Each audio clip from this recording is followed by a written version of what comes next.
एक महिन्यापूर्वी राज्याचे अन्न व औषध प्रशासन मंत्री नरहरी झिरवाळ यांनी स्पष्ट इशारा दिला होता की ज्या क्षेत्रात बंदी असलेला गुटखा किंवा अंमली पदार्थ सापडेल त्या क्षेत्रातील अधिकाऱ्यावर थेट निलंबनाची कारवाई केली जाईल।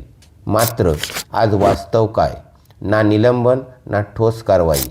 कराड शहरातील बुधवारपेठ परिसरात सुरू असलेल्या बेकायदेशीर गांजाच्या खुलेआम विक्रीविरोधात महाराष्ट्र नवनिर्माण विद्यार्थी सेनेने पोलीस प्रशासनाला निवेदन देत संबंधित विक्रेते व सूत्रधारावर मोक्का अंतर्गत कारवाईची ठाम मागणी केली होती।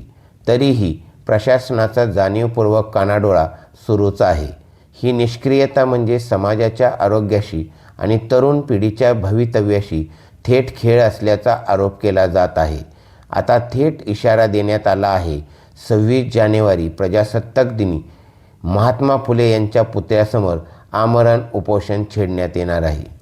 आणखी धक्कादायक बाब म्हणजे कालच कराड तालुक्यातील पाचोपतेवाडी येथे देशाच्या आर्थिक सुरक्षेवर आणि ड्रग्ज माफियावर थेट वार करणारी केंद्रीय यंत्रणा DRI म्हणजे राजस्व गुप्तचर संचालनालय डायरेक्टरेट ऑफ रेव्हेन्यू इंटेलिजन्सने छापा टाकत रिकाम्या पोल्ट्री शेडमध्ये तयार होत असलेले तब्बल 6000 कोटी रुपयांचे MD ड्रग्ज व कच्चा माल जप्त केला आहे। मग प्रश्न एकच, इतका मोठा ड्रग्ज रॅकेट उघडकीस येतो पण सातारा जिल्हा व कराड पोलीस यंत्रणेला काहीच कसे कळले नाही? अशा राजरोस अवैध धंद्याला नेमके संरक्षण कोण देतंय?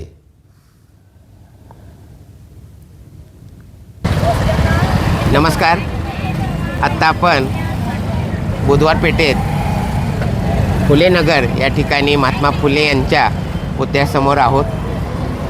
आज या ठिकाणी माझ्यासोबत हरिभाऊ बल्लाळ आहेत।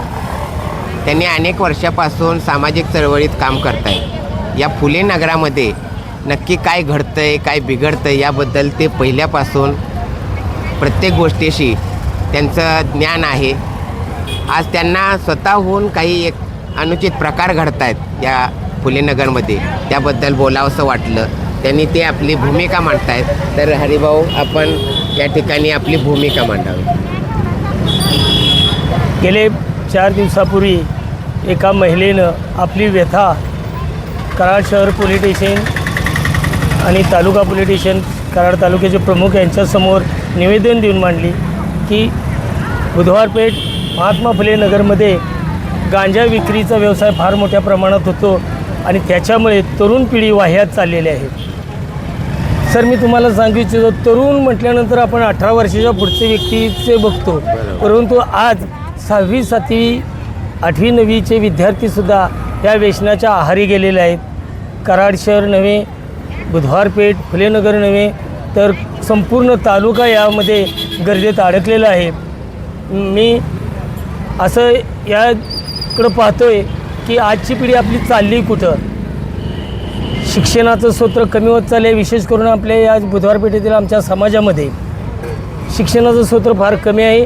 त्याच्यासाठी जे स्वतःला स्वयंघोषित नेते समजतात ते सुद्धा काही प्रयत्न करताना दिसत नाहीत आणि ज्यांनी कुणी असा प्रयत्न केला की याच्यावर आवाज उठवण्यासाठी तर त्यांच्या विरोधात दबावाचं तंत्र उघडलं जातं।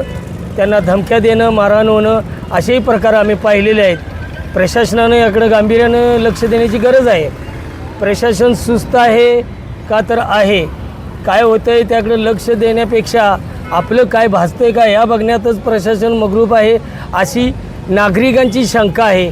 त्यामुळे नागरिक पुढे येत नाहीत। जर आपण पुढं आलो तर आम्हाला बी यांचा त्रास होईल। या व्यावसायिकांचा गांजा विक्री आहे, दारू विक्री आहे। सर, दुसरी एक विशेष, आता येणारा 2 दिवसानंतर येणारे 26 जानेवारी असे जे राष्ट्रीय कार्यक्रम असतात, या राष्ट्रीय दिनादिवशी आपण कराड शहरात संपूर्ण भारतभर ड्राय डे मानला जातो दारू विक्रीसाठी बंदी। पण त्या दिवशीसुद्धा आपल्या बुधवारपेठेत कराडमधल्या विविध ठिकाणामध्ये, मग ते मुजावर कॉलनी एरिया असेल, मंडई एरिया असेल, बुधवारपेठ असेल, विविध ठिकाणी दारू सरेआम विकली जाते चोरट्या पद्धतीनं। याच्यावर पोलीस यंत्रणेनं अंकुश लावणं गरजेचं आहे आणि येणाऱ्या पिढीला वाचवण्यासाठी गांजा व्यवसाय असेल, दारू व्यवसाय असेल, अशावर अंकुश घालून त्या पिढीला कशी सक्षमतेनं शैक्षणिक बाजूला वळवता येईल हे प्रशासनाकडे लक्ष दिलं पाहिजे अशी मी सर्वांना विनंती करतो. प्रत्येक ठिकाणी प्रत्येक व्यक्तीशी आम्ही संवाद साधतोय.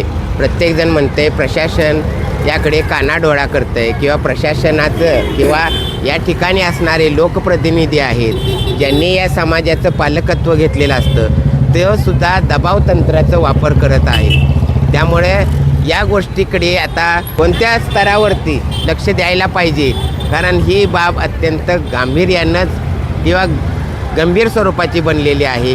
व्यसनाधीनता वाढत आहे, त्यामुळं गुन्हेगारी वाढत आहे.